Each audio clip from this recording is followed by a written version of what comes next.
Hello everyone, this question appears in class 7th NCERT chapter of data handling. This is fifth question of its exercise 33.2.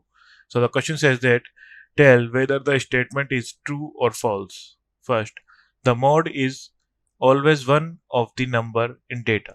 So yes, true.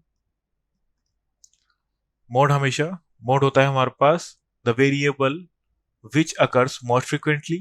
So हमारे data में ही जो एक number सबसे ज्यादा repeat होता है वही हमारा मोड होता है.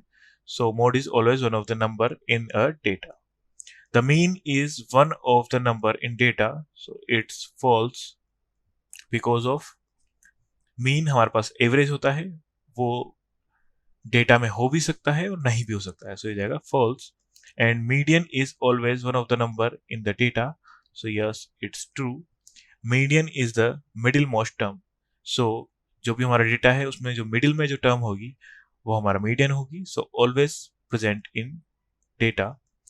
And fourth, the data this has mean 9. सो हम इसका मीन फाइंड आउट कर लेंगे.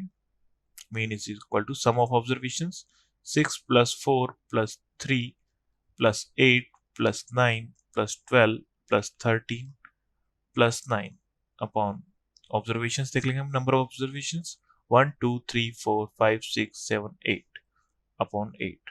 इनका सम हो जाएगा हमारे पास 64 अपॉन 8. 8 से 64 कैंसिल आउट हो जाएगा 8 टाइम. सो मीन आ जाएगा 8, जबकि हमें मीन 9 की वन है, सो हो जाएगा फॉल्स. Thank you.